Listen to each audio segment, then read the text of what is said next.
네, 13주차 수업을 진행하겠습니다. 이번 주 수업은 그 사이버 강의로 진행이 됩니다.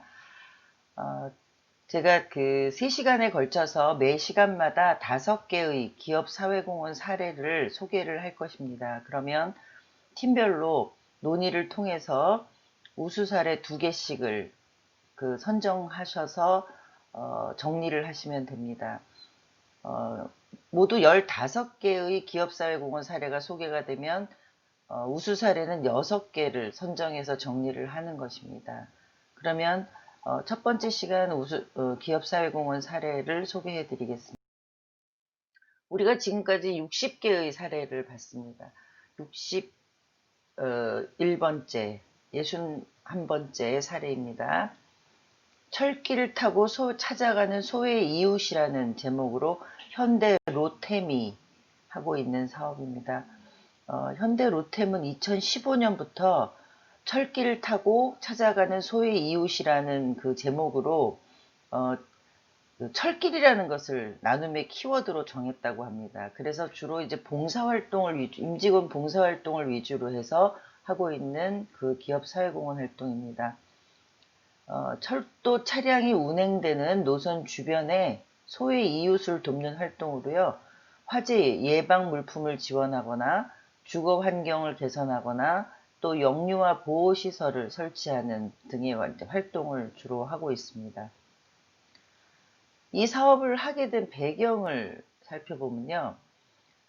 철도 차량이 운행되는 노선 인근에 그 소의 이웃들이 있다는 것을 이제 발견한 것이죠. 보통 이제 그 철도 주변에는 주거 환경으로는 적합하지 않은 소음이라든가 뭐 복잡하다던가 사람들이 밀집하다던가 이런 그 환경들이 조성이 되기 때문에 안전한 그 주거시설로는 적합하지 않다라고 하는 그 철도 차량이 운행되는 그 인근 주변들의 그 환경이 있습니다.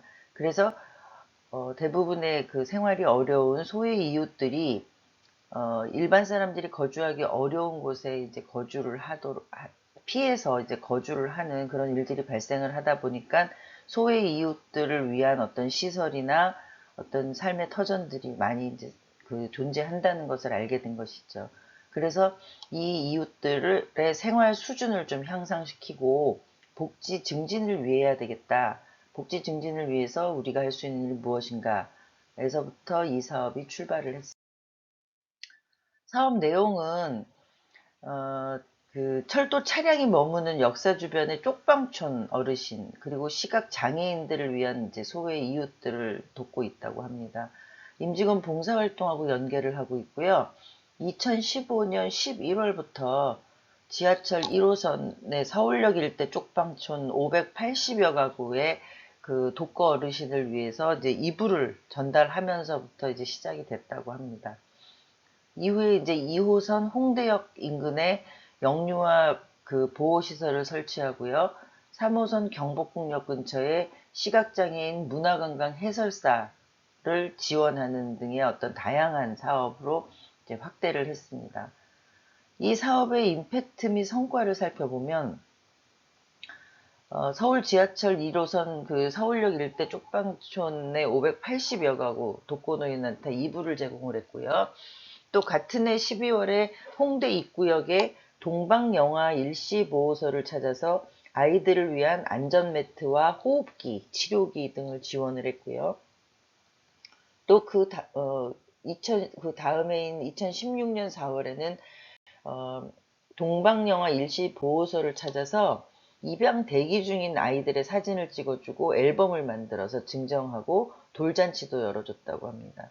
그리고 경복궁을 비롯한 문화재 현장이 많은 지하철 3호선 이제 그 경복궁역에 시청각 장애인 그 문화관광 해설사 교육을 이제 운영을 하고 있는데 이 그 해설사 교육을 지원하는 사업에 참여를 해서 시청각 장애인 33명이 이 교육에 참여를 했다고 합니다. 그리고 2008년 6월부터는 국가 유공자의 이동 편의 장비 지원 사업을 이제 새롭게 시작을 해가지고 동작역에서 그 호국 보훈의 의미를 새겨서 형편이 어려운 참전 용사들한테 그 전동 스쿠터라든가 전동 휠체어를 구입하는 어떤 지원금을 전달하는 그런 식의 사회공헌 활동을 진행하고 있습니다. 62번째 사례는 케어 드라이브입니다. 삼성전자는 이제 글로벌 기업으로서 국내의 기업 사회공헌 활동도 물론이지만 이제 그 삼성전자가 생산을 하거나 판매를 하는 전 세계의 다양한 국가들의 그런 어떤 그 변화나 발전을 위해서도 그 기업 사회공헌 활동을 이제 추진을 하고 있는데요. 이 사업도 마찬가지로 어, 글로벌 사회 현안을 반영한 그 사회공헌 활동으로 그 평가를 하고 있습니다. 배경 및 목적을 살펴보면 유엔의 지속가능 발전 목표 SDGs 우리 그 수업 초기에 우리 같이 얘기를 나눴었죠. 이 목표의 방향에 맞춰서 교육, 지역사회 개발, 의료, 환경 등의 다양한 영역의 사회적 이슈를 해결할 목적으로 이제 기획이 됐습니다.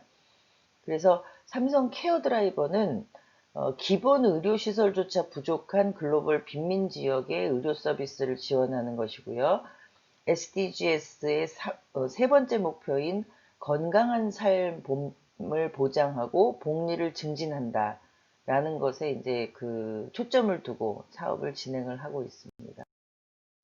사업 내용을 살펴보면 개발도상국의 삼성전자 제품과 서비스를 활용한 헬스케어 프로그램을 통해서 소노스쿨을 양성을 하고요. 그 의료인을 양성하는 것입니다. 그래서 의료시설을 짓기 어려운 지역에는 이제 모바일 헬스케어 센터를 만들고요. 그래서 이제 또 그 이동 의료 진료를 실시한다든가 해서 지역 주민한테 이제 기본적인 건강 검진을 통해서 건강 증진과 삶의 질을 향상시킬 수 있도록 지원을 하고 있습니다. 이 모바일 헬스케어 센터가 구축한 이 차량은 간단한 검사, 눈이라든가 치아라든가 혈액 그런 검사를 실시할 수 있고요. 외상 처치가 가능한 설비를 갖추고 있습니다. 이 차량은 태양광 패널을 장착해서 자체 전기 수급을 할 수 있도록 해가지고 오지에서도 서비스 지원이 가능하도록 설계가 되어 있습니다. 파트너십은 이제 각 나라마다의 그 현지 파트너 기관하고 협력을 하고 있고요. 임팩트 및 성과를 살펴보면 미국에서는 어린이 의료재단이 운영 중인 모바일 헬스버스를 40대 지원해 가지고요. 의료보험을 받지 못하는 어린이와 청소년 또 노숙자를 포함해서 2만여 명이 그 의료 혜택을 그 받고 있습니다. 동남아의 삼성 케어 드라이버는요, 베트남, 태국, 인도네시아, 필리핀, 말레이시아 등 그 5개 지역에 그 7개 소노스쿨을 설립을 했고요.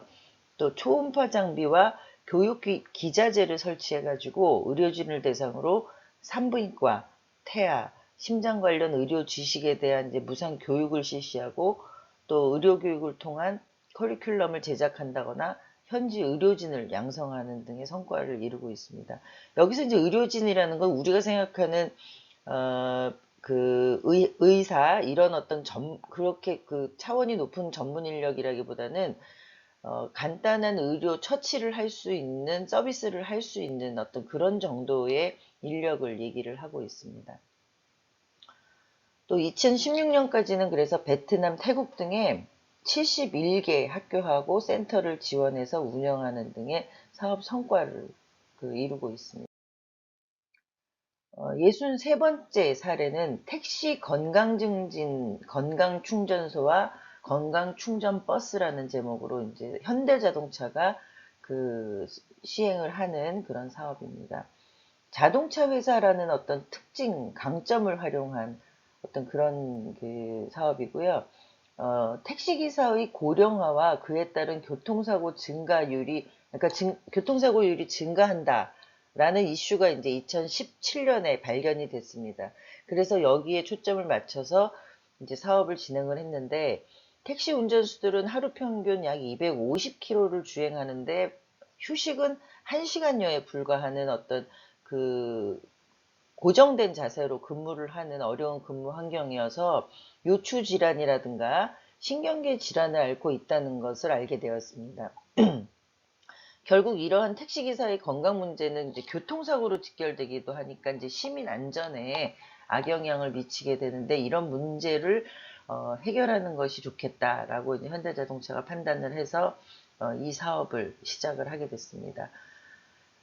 배경 및 목적은 앞에서 얘기한 대로 이제 휴식 공간과 시간이 충분하지 못한 근무 환경으로 만성 피로는 물론 여러 질환을 앓고 있는 택시기사들에게 건강진단 서비스를 제공해서 국민의 안전을 보호하는 데 일조를 하겠다라는 차원으로 시작이 됐습니다.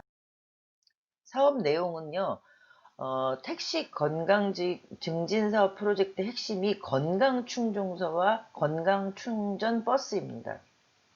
그래서 택시기사들이 이제 틈새 시간을 이용해서 전문적으로 체력 측정을 한다거나 운동 처방을 받을 수 있도록 건강진단 시설을 만드는 게 이제 첫 번째 프로젝트고요.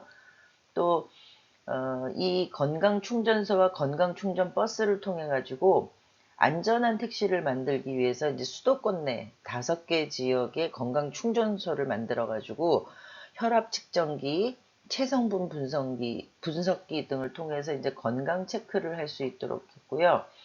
또 충전버스는 45인승 버스를 리모델링 해가지고 맞춤형 운동 처방 버스로 이제 사용할 수 있도록, 운영할 수 있도록 이제 제작을 했습니다.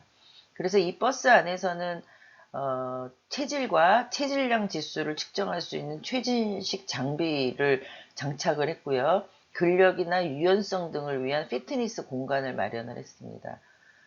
특히 이제 택시가 이제 LPG 충전을 하려고 자주 들르는 대규모의 충전소에, 장암 LPG 충전소에 5곳에 이제 이 버스를 배치를 했고요.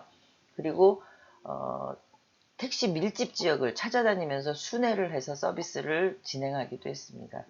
이 사업은 현대자동차하고 SK가스, 또 국민체육진흥공단 등과 이제 파트너십을 맺고 있습니다. 임팩트 및 성과를 보면요, 개인별로 건강 카드를 등록하고 주 1회 5곳의 충전소를 순회하는 운동 전문가로부터 이제 상세한 자신의 어떤 상황, 자신의 체력이나 체질에 대한 부분들을 상담하고 지도를 받도록 했고요. 2016년 한 해 동안에 약 2,000명이 건강 충전소를 이용했다고 합니다. 그 중에서 약 900명한테 이제 개인별로 맞춤형 운동을 이제 설계를 해서 경험을 할 수 있도록 지원을 했습니다. 64번째 사례는 티움버스입니다. 한국타이어가 이제 진행을 하는 기업사회공헌 활동인데요. 한국타이어는 이제 자동차 타이어를 제작하는 회사죠. 그래서 사회복지기관이나에서 이제 외부에 나들이를 간다거나 할 때 이제 외부 프로그램을 진행할 때 교통비, 식비, 체험비 등의 이제 비용이 들잖아요. 그래서 그런 것들을 좀 줄여주고, 또 취약계층들이 문화체험 기회를 더 많이 할 수 있도록 지원하겠다라는 차원으로 준비를 했습니다. 이 사업의 배경을 살펴보면, 전국의 아동, 청소년, 노인, 장애인 등의 사회복지기관에서 이제 외부 프로그램을 진행할 때 버스를 대여하면은 약 100만 원 정도 이제 부담이 있다는 것을 알게 됐고요. 그리고 또 프로그램을 진행할 때 교통비 외에도 식비, 체험비, 또 여행자 보험 등의 부대 비용이 든다는 것을 알게 됐습니다. 그래서 한국타이어 나눔재단에서 사회복지기관의 교통비 부담을 줄이고 취약계층의 문화체험 기회를 높이기 위해서 티움버스라는 프로그램을 기획을 하게 됐습니다. 3가지 유형으로 나누어서 운행이 되는데요. 이제 매월 이제 공모를 통해서 기관을 선정을 하는데, 1회 지원하는 일반 버스, 1회를 지원하는 방식이 있습니다. 45인승 버스 한 대의 버스 운행비를 일회성으로 지원을 하는 건데, 약 350대의 버스를 지원을 했고요. 두 번째의 사업 유형으로는 버스를 활용해서 연중 동일한 테마로 문화, 역사, 전통, 생태, 교육 등의 체험을 계획하는 이제 사회복지기관을 대상으로 해서 연 4회를 이제 지원하는 그런 테마 지원입니다. 그래서 20개 기관에 연간 4회 총 80대의 버스를 지원을 했습니다. 그리고 세 번째 유형으로는 정부나 지자체, NGO 등하고 이제 협력 사업을 하는 것인데요. 2016년에는 산림청하고 했고요. 산림청하고는 티움버스와 함께하는 나눔의 숲이라는 사업을 진행을 했고, 2014년도에는 서울시하고 해서 재난 긴급 티움버스 지원을 연계해서 추진을 했습니다. 파트너십은 지역에 있는 각 그 관광버스나 그런 그 대여 버스 그 업체하고 이제 파트너십을 맺었고요. 임팩트 및 성과로는 전국의 아동, 청소년, 노인, 장애인, 다문화 등의 취약계층의 삶의 질 저하 부분을 이제 개선하는 데 노력을 했다라는 것이고요. 또 이 사업을 통해서 전국 사회복지기관의 문화, 역사, 생태 체험 등 이런 체험의 기회를 확장했다는 어떤 성과가 있었습니다. 65번째 사례는 푸드뱅크입니다. CJ 제일제당이 하는 것인데 식품회사이니까 그런 식품 복지를 좀 실천을 해보겠다라는 차원으로 20여 년 동안 꾸준히 해온 사업입니다. 배경을 살펴보면은 CJ 제일제당이 이제 그 IMF 1997년이죠. 국가 부도 상태인 IMF를 겪으면서 밥 한 끼를 제공해서 따뜻한 사회를 만들자라는 취지로 이제 기획을 했고요. CJ 제일제당은 이제 대한민국 1등 그 식품 기업이다라는 어떤 책임으로 사회 가치를 창출하겠다. 또 그리고 식품 나눔이라는 거를 사회적 관심의 영역으로 확대하겠다라는 차원으로 준비를 했습니다. 사업 내용을 살펴보면은 식품 등을 기부받아서 소외계층에 전달하는 그런 그 푸드뱅크하고 연계를 해서 하는 사업이고요. 98년부터 20년째 그 하고 있다고 합니다. 취식은 가능하지만 판매가 불가능한 제품을 기부하거나 기부를 위한 희망 나눔 선물 세트를 제작해서 임직원들하고 이제 기부를 활동하는 방식으로 그 진행을 하고 있습니다. 이게 이제 보통 우리가 유통기한하고 그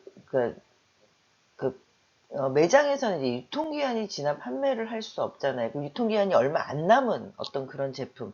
근데 그렇지만 이제 취식, 먹는 거는 가능한 그런 제품을 기부한다는 것이죠. 그러니까 식품 기부라는 거는 가장 중요한 게 이제 위생과 불량품, 그러니까 그 상한 음식을 먹었을 때 일어나는 어떤 그런 일들을 방지하는 게 가장 중요하거든요. 그래서 식품을 기부는 하지만 판매가 불가능한 제품, 그러니까 여기서 판매가 불가능하다는 것은 먹지 못하는 제품은 아니라는 것입니다.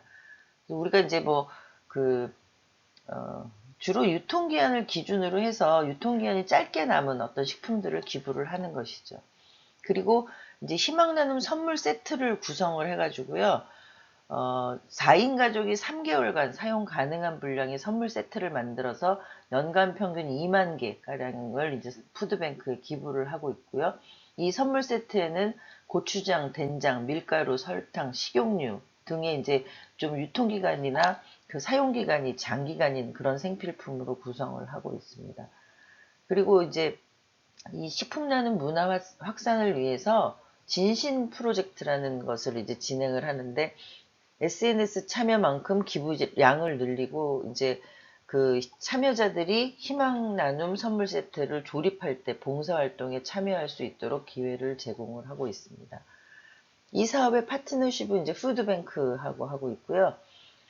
사업의 성과는 이제 20여 년 동안 꾸준히 한 사업이기 때문에 식품 나눔 활동에 대한 어떤 소외계층의 삶의 질 향상에는 기여를 했다라는 평가를 하고 있고, 또 푸드뱅크하고 계속 MOU를 맺고 이제 전국에 11개 사업장이 있는데 거기에 이제 각각의 임직원들이 이제 봉사활동으로 참여를 하기도 해가지고 그 식품 나눔 활동과 임직원 봉사활동을 병행하는 그런 그 기업 사회공헌 활동으로 추진을 하고 있습니다. 네, 지금까지 이제 5가지의 그 사례를 살펴봤는데요. 지금부터 2개의 우수 사례 토론을 위한 팀 회의를 진행을 하시고 2번째 시간에 다시 그 기업사회공헌 소개를 해드리도록 하겠습니다. 감사합니다.